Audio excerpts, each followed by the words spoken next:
PM news network में स्वागत है अभय दुबे जी आपका। राज्यसभा में मनोज झा ने एक बात अच्छी कही है। उन्होंने कहा ट्रंप बार बार झूठ बोलकर, अगर ये झूठ है तो, अगर प्रधानमंत्री मानते हैं झूठ है तो ट्रंप के विरुद्ध राज्यसभा में निंदा प्रस्ताव लाना चाहिए कि वो ट्रंप ऐसा कर करके प्रधानमंत्री का और भारत का नाम नीचा कर रहे हैं, भारत की छवि खराब करने की कोशिश कर रहे हैं। ये तो बहुत अच्छी बात है, दूध का दूध और पानी का पानी हो जाएगा। लोकसभा और राज्यसभा में एक प्रस्ताव पारित किया जाए कि भाई ट्रंप जो है अमेरिका के राष्ट्रपति आके इस तरह जो भारत की छवि खराब कर रहे हैं, इसके विरुद्ध निंदा प्रस्ताव पास हो। क्या लगता है आपको कि लोकसभा में और राज्यसभा में भारतीय जनता पार्टी ये प्रस्ताव ला पाएगी?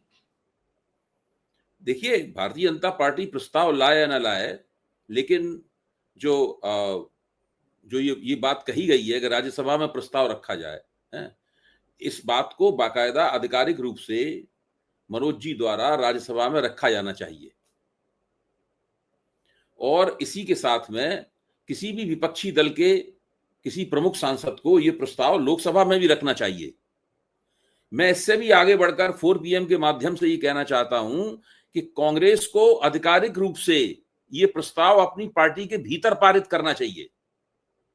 इसी तरह राष्ट्रीय जनता दल को अपनी पार्टी के भीतर यह प्रस्ताव पारित करना चाहिए। समाजवादी पार्टी को अपनी पार्टी के भीतर यह प्रस्ताव पारित करना चाहिए। इंडिया गठबंधन के सभी प्रमुख दलों को यह प्रस्ताव पारित करना चाहिए और कहना चाहिए कि जो लोग देशभक्त हैं और जो लोग राष्ट्रवादी हैं, उनका पहला कर्तव्य है कि ट्रंप की इन बातों का खंडन करके यह प्रस्ताव पास करें और उस प्रस्ताव में प्रधानमंत्री से ये कहा जाए कि आप भारतीय जनता पार्टी की तरफ से जगत प्रकाश नड्डा से कहा जाए, राष्ट्रीय स्वयंसेवक संघ से कहा जाए कि आप भारतीय जनता पार्टी से कहिए। इस तरह पूरे देश में एक दबाव बनाया जाए कि ये बात खुलकर अपने सामने आए भाजपा के लिए। इससे सब लोगों को पता चलेगा भाई नरेंद्र मोदी तो आप कितने भी प्रस्ताव पास करते रहिए, वो ट्रंप का नाम नहीं लेंगे, वो अमेरिका का नाम नहीं लेंगे। कायदे से चाहिए कि भारत के सभी राजनीतिक दलों को न केवल ट्रंप और अमेरिका का बल्कि चीन का नाम लेते हुए यह प्रस्ताव पास करना चाहिए कि ये तीनों पाकिस्तान के दोस्त हैं और ये लोग पाकिस्तान की लगातार मदद कर रहे हैं और उनका आचरण भारत विरोधी है। चीन तो विशेष रूप से, भाई चीन के 80% हथियारों से पाकिस्तान ने भारत का उस 4 दिन की झड़प में मुकाबला किया है। जिन एयर डिफेंस सिस्टम से भारत को नुकसान हुआ है वो चीन का दिया हुआ एयर डिफेंस सिस्टम है। उसके ड्रोन जो है वो तुर्की से आए हुए ड्रोन थे। ये तो अपने आप में सब सारे स्थापित तथ्य हैं और इस चीज को भारत के उप थल सेना अध्यक्ष भी कह चुके हैं। इस चीज को छुपाया नहीं जा सकता है। तो अगर राज्यसभा में विपक्ष की तरफ से ये बात आ जाएगी और रिकॉर्ड पर दर्ज हो जाएगी, रिकॉर्ड पर दर्ज होनी चाहिए, इसमें रिकॉर्ड से हटाने वाली कोई बात नहीं है। अगर मनोज जी इस बात को राज्यसभा में कहते हैं कि मैं उठकर अपनी पार्टी की तरफ से ये प्रस्ताव रखता हूं, तो विपक्ष के तमाम सांसद उसका समर्थन करेंगे और भारतीय जनता पार्टी को उसके ऊपर कोई ना कोई प्रतिक्रिया देनी पड़ेगी। स्वाभाविक है। हाँ भाई, वो कह सकते हैं, राज्यसभा के जो सभापति हैं हरिवंश जी, वो कहेंगे कि नहीं हम आपके प्रस्ताव को नहीं पेश होने देंगे या हम आपको खारिज करते हैं या हटाइए इसको, बाद में देख, मतलब कुछ वो टालू मिक्सचर देंगे, उनको देने दीजिए, लेकिन वो रिकॉर्ड पे दर्ज होगी बात, उसको रिकॉर्ड से नहीं हटाया जा सकता। एक शालीन प्रस्ताव की भाषा में ये बात प्रस्ताव आना चाहिए ताकि उसको रिकॉर्ड से ना हटाया जाए। इसी तरह लोकसभा में ये प्रस्ताव आना चाहिए, उसको भी रिकॉर्ड से नहीं हटाया चाहिए, लोकसभा में भी दर्ज हो जाएगा। उसके बाद भारत की प्रमुख पार्टियां जो नरेंद्र मोदी से मांग कर रही हैं, वो अपनी पार्टी की तरफ से प्रस्ताव पास कर सकती हैं, उन्हें कोई दिक्कत ही नहीं है, ताकि ये सब चीजें रिकॉर्ड पर आ जाएं कि भारत का पूरा संसदीय विपक्ष इस बात को इस तरीके से कह रहा है, उससे एक नैरेटिव सेट होगा। वो नैरेटिव जो प्रधानमंत्री और भारतीय जनता पार्टी की तरफ से बातें कही जा रही हैं, उसके समांतर नैरेटिव सेट होगा, उसका मुकाबला करने वाला, उसकी काट करने वाला नैरेटिव सेट होगा। तभी देश की जनता तय कर पाएगी कि हम इस नैरेटिव के पक्ष में जाएं या इस नैरेटिव के पक्ष में जाएं। देखिए, मनोज झा ने जो बात कही है, ये बात बहुत महत्वपूर्ण है। देखिए, जब तक भारत के तमाम विपक्षी दल अपनी अपनी तरफ से अपनी अपनी सर्वोच्च कमेटियों में ये प्रस्ताव नहीं पास करेंगे, या कई तरीके होते हैं, कांग्रेस का संसदीय दल बहुत बड़ा है, कांग्रेस के पास 100 सांसद तो लोकसभा में है और राज्यसभा के सांसद हैं, इन दोनों को मिलाकर कांग्रेस संसदीय दल प्रस्ताव पास कर सकता है राहुल गांधी के नेतृत्व में। समाजवादी पार्टी का संसदीय दल बहुत बड़ा है, ये सारे संसदीय दल अलग प्रस्ताव पास कर सकते हैं। तो तमाम भारत के, भले ही भारत की संसद प्रस्ताव ना पास करे, या भाजपा उसको प्रस्ताव ना पास करने दे, लेकिन भारत की संसद के तमाम जो अंग हैं, संसदीय दल अंश हैं, वो सारे के सारे प्रस्ताव पास कर सकते हैं। इन प्रस्ताव पास करने से एक तो सच्चाई सामने आएगी, भारतीय जनता पार्टी के ऊपर बड़ा दबाव जम के बनेगा, और साथ में मैं इस बात को फिर से दोहरा रहा हूं, अभी भी थोड़ी देर पहले इस बात को कह चुका हूं कि देश में एक नैरेटिव सेट होगा। देखिए, राहुल गांधी ने एक अनूठी बात कही है और उस बात को सब लोगों को संज्ञान लेना चाहिए और बार बार उस बात को दोहराना चाहिए, उसकी अनुगूंज होनी चाहिए, उसकी प्रतिध्वनियां होनी चाहिए देश में। राहुल गांधी ने कहा है कि ये ऑपरेशन सिंदूर के नाम का जो पूरा प्रपंच रचा गया है, ये कोई देशभक्ति की और राष्ट्रवाद की घटना नहीं है। उन्होंने कहा है नरेंद्र मोदी की छवि को बचाने के लिए रचा गया प्रपंच है। जब एक बार ये बात जो है ना, ये बात सब लोग कहने लगेंगे, तब फिर इसकी देश में अनुगूंजें होंगी, इसकी प्रतिध्वनियां होंगी, एक इको चैम्बर बनेगा उसके अंदर। ये बहुत जरूरी बात है। तो मनोज झा का ये जो वक्तव्य है, ये वक्तव्य बहुत महत्वपूर्ण है। ये वक्तव्य एक रणनीतिक इशारा करता है हमें, और हम लोगों को और विपक्ष को उस इशारे को पकड़ना चाहिए। ये बहुत जरूरी बात है। देखो ठीक है अभय जी, आपको लगता है मोदी जी क्यों दब रहे हैं, क्यों डर रहे हैं, ट्रंप का नाम क्यों नहीं ले पा रहे हैं? मजबूरी ऐसी कौन सी आ गई है मोदी जी के सामने? आज फिर राहुल गांधी ने या प्रियंका गांधी ने शायद ये कहा है कि मोदी जी ट्रंप का नाम इसलिए नहीं लेना चाहते कि मोदी जी ट्रंप का नाम लेंगे तो ट्रंप नाराज होकर असलियत बता देंगे। यानी ट्रंप को कोई रहस्य पता है। वो कह रहे हैं ट्रंप को कोई ऐसी बात पता है जो कि ट्रंप बता देंगे। उस डर के मारे ये डरे, उसके डर के मारे इनकी फूंक सरकी हुई है, इसलिए ट्रंप का नाम नहीं लेना चाहते। इतना ज्यादा दबाव पड़ रहा है, सब लोग कह रहे हैं। भाजपा के अंदर भी बहुत से लोग, भले ही लोग बयान नहीं देते हैं, भाजपा के अंदर लोग बयान थोड़ा देंगे, वरना मोदी जी का रुतबा तो समाप्त हो जाएगा हमेशा हमेशा के लिए, अगर ये बयान भाजपा के अंदर से निकलने लगे। लेकिन लोगों के मन में तो बात है ही। जैसे इस तरह की बात सोशल मीडिया पे हेडिंग बन रहे हैं, क्या सवाल खत्म हुए? नहीं। क्या जवाब मिले? नहीं। और ये जो हेडिंग शीर्षक मैंने आपको बताए, ये शीर्षक कोई हमारे और आपके जैसे सरकार के आलोचक समझे न समझे हमारे लोगों द्वारा बनाए गए शीर्षक नहीं है। ये उन लोगों द्वारा बनाए गए शीर्षक हैं जो लोग कोई बहुत संकल्पबद्ध होकर भाजपा की और उनकी आलोचना नहीं करते। अगर वहां उन्हें कोई सकारात्मक बात दिखेगी तो उसकी प्रशंसा भी करेंगे। तो मैं ये कह रहा हूं कि ये बात भारतीय सबसे बड़ी बात यह है कि मोदी जी ने कल जो भाषण दिया, या आज नड्डा साहब जो भाषण दे रहे हैं, या उससे पहले जो अमित शाह ने भाषण दिया, या राजनाथ सिंह जी ने जो भाषण दिया, ये सारे के सारे भाषणों का लक्ष्य वहां तक पहुंचना नहीं है जहां हम लोग बैठे हुए हैं। वहां तक पहुंचना है जो भाजपा के अपने समर्थक हैं। भाजपा के अपने समर्थकों को आश्वासन दे रहे हैं कि भाई आप और किसी तरीके से मत सोचो। इनको सबसे बड़ा डर यह है कि भाजपा के समर्थक ही इनके खिलाफ सोचना शुरू कर देंगे। देखिए, इनका जो चुनावी प्रदर्शन है वो तो अब एक कच्चे धागे से लटका हुआ है। वो कच्चा धागा टूटा, थोड़े से वोट इधर से उधर होने, थोड़ी सी सीटें इधर से उधर होनी है, और भारतीय जनता पार्टी विपक्ष में बैठी हुई नजर आएगी 5 साल के लिए।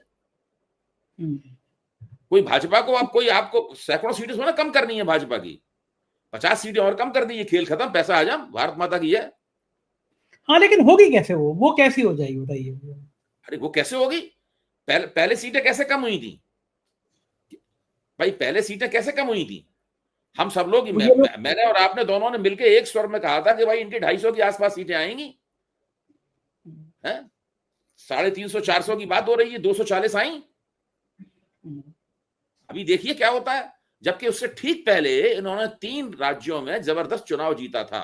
मैं बार बार कहता हूं कि विधानसभा के चुनाव जीतने का मतलब ये नहीं है कि आप लोकसभा में भी सुरक्षित रूप से चुनाव जीत जाएंगे। आपको याद होगा 2019 से पहले उन 3 विधानसभाओं में भाजपा हार गई थी, लेकिन मोदी ने 2019 का चुनाव जीत लिया। 2024 के चुनाव से पहले भाजपा जीत गई थी, लेकिन 2024 के चुनाव में भाजपा ने बहुमत खो दिया। कोई संबंध ही नहीं है उसका। जब भाजपा वहां जीती तब वहां हारी, तब वहां जीती, और वहां जीती तो यहां हारी। ये दोनों, हरियाणा जीत जाने से दिल्ली लोकसभा का चुनाव जीतने का क्या संबंध है? कोई संबंध नहीं है उसका उससे। ये राज्यों की राजनीति बिल्कुल अलग तरीके, वो जमाना चला गया। एक जमाना था जब गठजोड़ राजनीति बहुत ज्यादा होती थी, तब हम सब लोग कहते थे, सोशल साइंस में भी लोग कहते थे, हमारे मित्र योगेंद्र यादव भी कहते थे कि राज्यों की राजनीति का योगफल दिल्ली की राजनीति है, ये कहते थे। अब वो बात नहीं रही। राज्यों में आपका दबदबा बना रह सकता है, दिल्ली में आप हार सकते हैं। तो बड़ी बात है। राज्यों में हो सकता है आप कमजोर रहे, दिल्ली में आप जीत जाएंगे। ऐसा मैं 2 चुनावों का आपको हमने उदाहरण दिया तुरंत। भाई कायदे से तो जो 2024 के पहले विधानसभा चुनाव हुए थे राजस्थान, छत्तीसगढ़ और मध्य प्रदेश में, वहां से भाजपा को जो मोमेंटम मिला था, जो आवेग मिला था, उस आवेग के तहत भाजपा को तेजी से बढ़ते हुए 350 क्रॉस कर जाना चाहिए था, 350 पार कर जाना चाहिए था, लेकिन 240 में रुक गए। और उसमें भी जाने कितने तरह का प्रबंधन किया, जाने कितने तरह की तिकड़में की, तब तो 240 तक पहुंच पाए। तो लेकिन चंद्रबाबू नायडू, नीतीश ऐसे साथी तो कस के दमदार खड़े हैं अभी भी। वो तो सब चीजें एक पल में बदल जाती हैं, सारी चीजें एक पल में बदल जाती हैं। कौन सरकार बनाते हुए दिख रहा है? भाजपा के पास कांग्रेस से 140 सीटें ज्यादा थी, तो भाजपा ही सरकार बना सकती थी और कोई पार्टी सरकार बना भी नहीं सकती थी, इसलिए भाजपा की सरकार बनी। जब दूसरी पार्टी सरकार बनाते हुए दिखेगी तो ये सब लोग उस पार्टी से बातचीत करेंगे। मतलब दलीय निष्ठा नहीं है किसी की, कोई कहीं भी पलटी मार सकता है। कोई निष्ठा नहीं होती, कोई निष्ठा होती है ना हुई है, कभी नहीं। चंद्रबाबू नायडू भाजपा विरोधी मोर्चे में भी रह चुके हैं और भाजपा के खिलाफ मोर्चे में भी रह चुके हैं। कौन कौन रह? ममता बनर्जी को देखिए, ममता बनर्जी भी भाजपा सरकार में मंत्री रह चुकी हैं, एनडीए सरकार में। उसके बाहर भी बाहर तो है ही लगातार इतने दिनों से। सब बहुत लोग इसी तरह के हैं।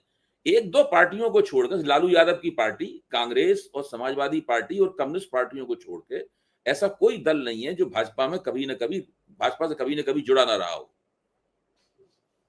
अच्छा, ये बढ़िया है नेताओं का, चाहे जो सत्ता आती दिखाई देती है तुरंत उधर ही उधर पलटी मार लेते। संजय जी, ये गठजोड़ राजनीति का चरित्र है, इसको समझना होगा हमें। गठजोड़ राजनीति जो है वो विचारधारात्मक आग्रहों से नहीं चलती। हाँ, ये तो आप ठीक कह रहे हैं कि गठजोड़ राजनीति का अंत ऐसे ही होता है और या शुरुआत भी ऐसे ही होती है।